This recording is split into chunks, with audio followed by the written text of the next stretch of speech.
This is the Algebra 2 Unit 1 Lesson 6 video. Um, they've packed a lot of information into Lesson 6.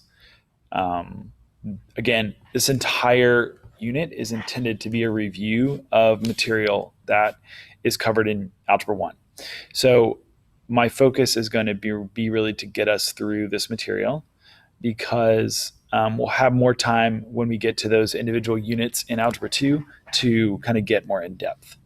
In fact, the students who are doing the second half of Algebra 2 are doing some of this in their lessons. So I'm going to focus on us just being able to get through this lesson because they don't really cover it in a very in-depth way.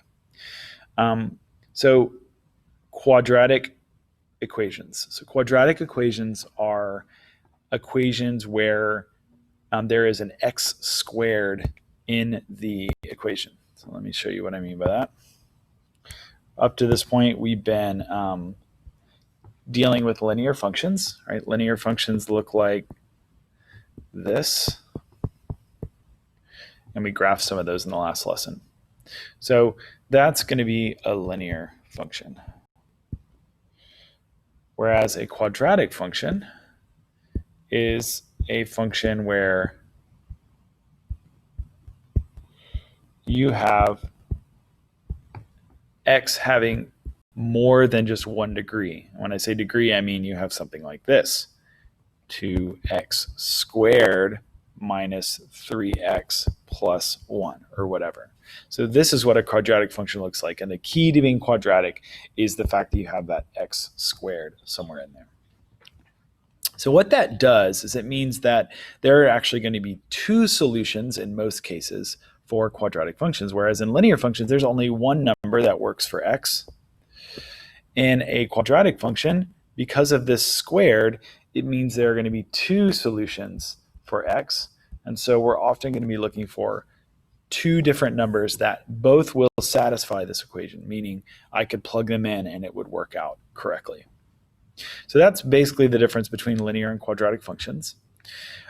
They are going to introduce one major way to solve these quadratic functions, and that is using the quadratic formula. The quadratic formula you see right here.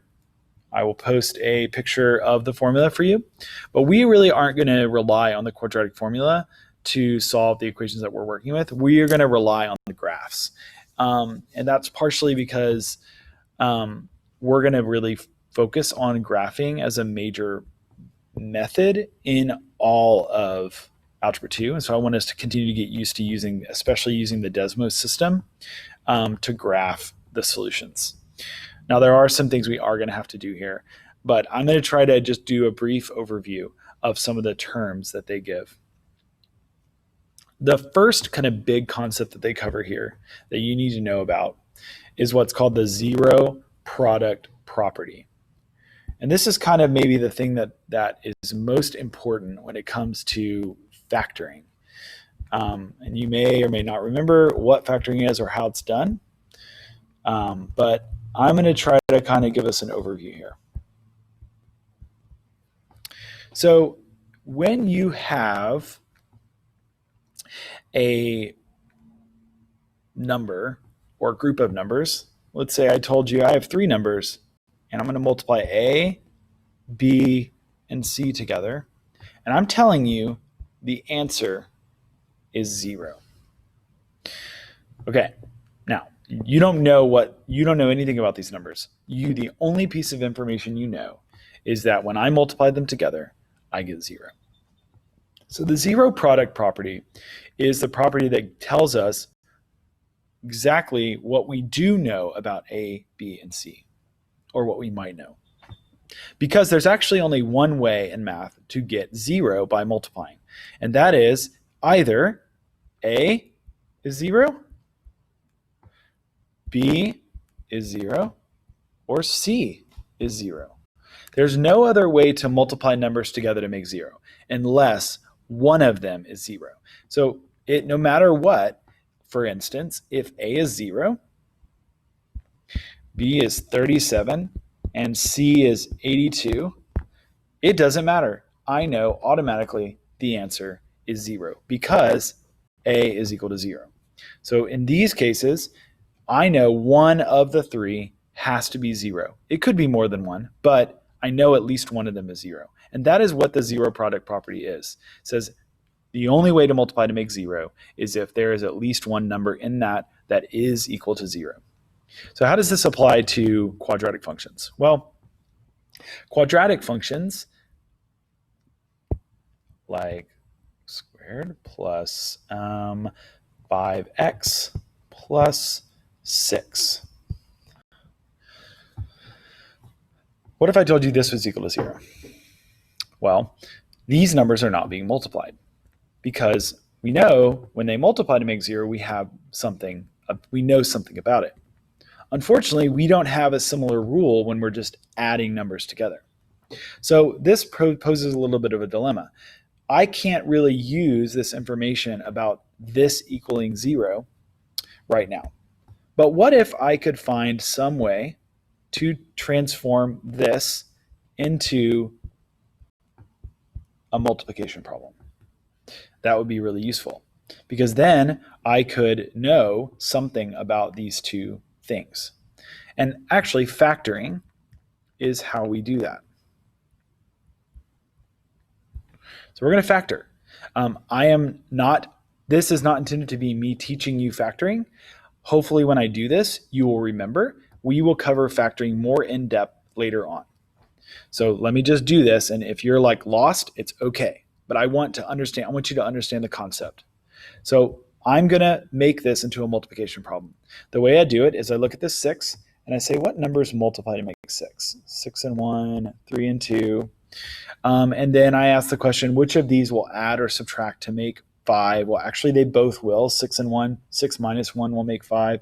3 plus 2 will make 5 as well. I know that x times x equals x squared. I know that there's nothing but pluses in here, so I'm going to use the one that has plus 3, plus 2. Now, I'll show you real quickly why that works.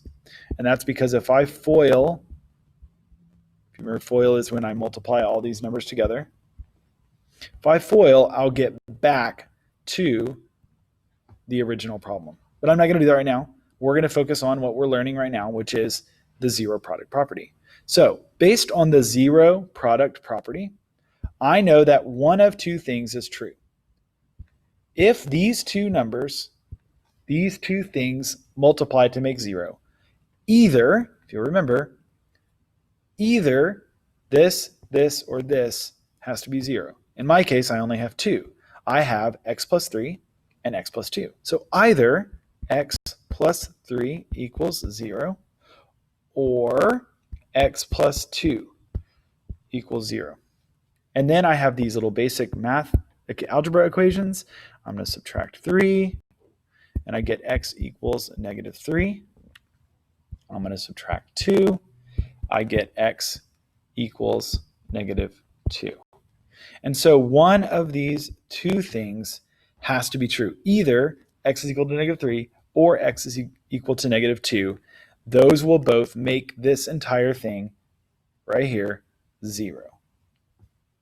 So that's how the zero product property applies. And we call these two numbers lots of names, and I'm going to write them down right now.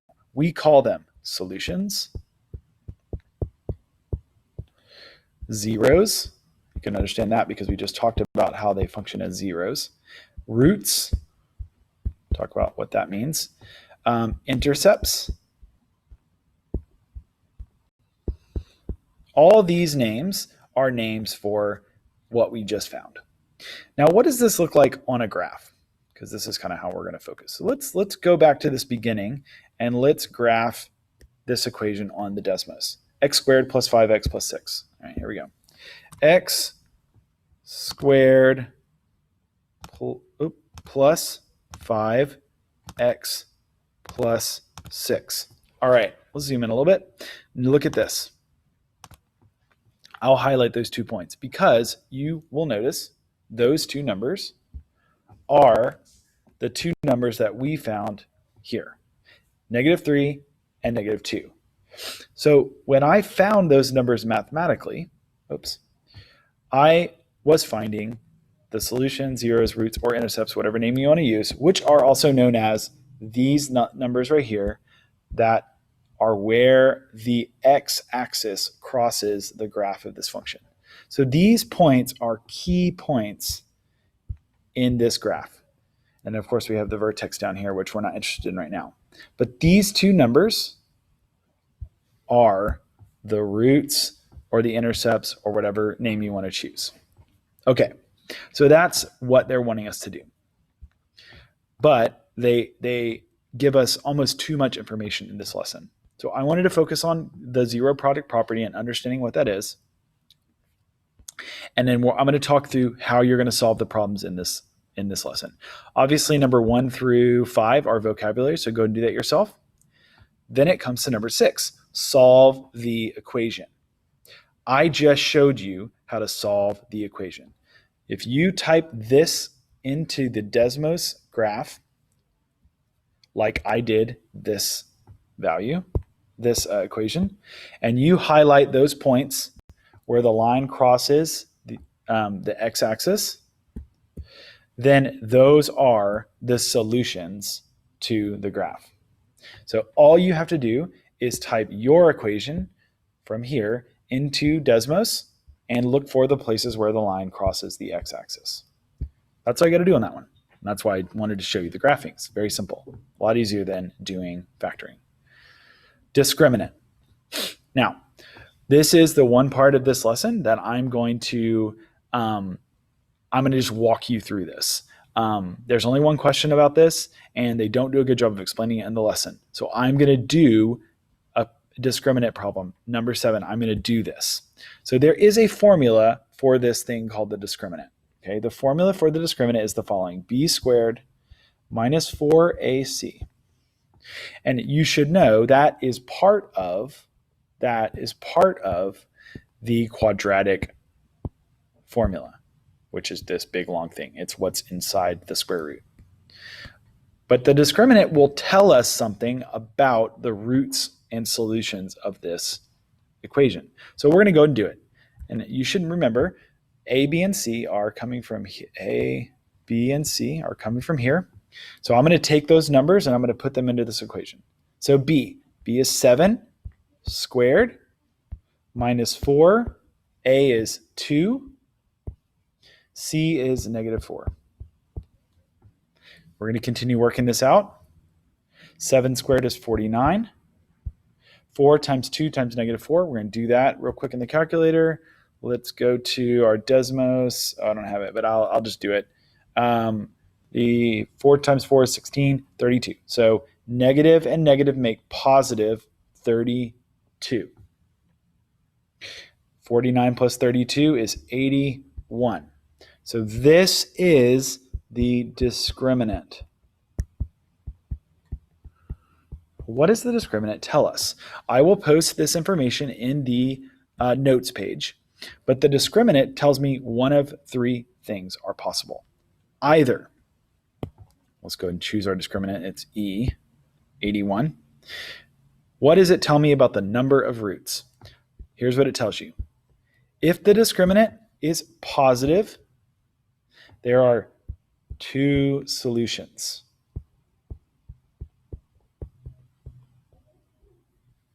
If the discriminant is 0, there is 1 solution. If the discriminant is negative, there is no solutions. My face is in the way there.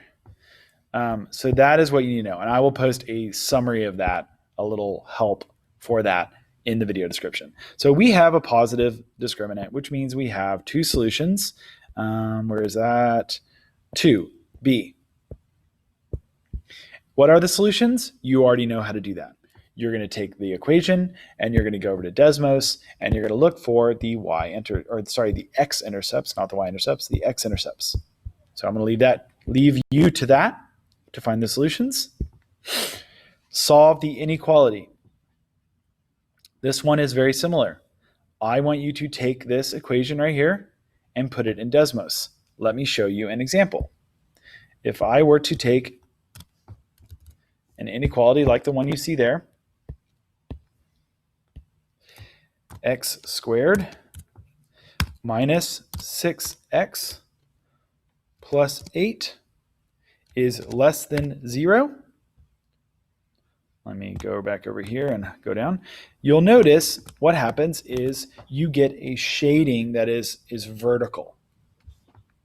What you have to understand is that we're only interested in a sense, we're only interested in the number line, the x line of this graph. So I can see that this graph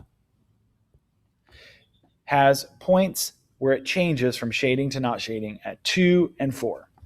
And the shading is shading in between those two numbers. So if I was going to write this down as an inequality, I would write it down like this. X is less than 4, but greater than 2, because the shading is between 2 and 4. And so this would be my solution for that problem.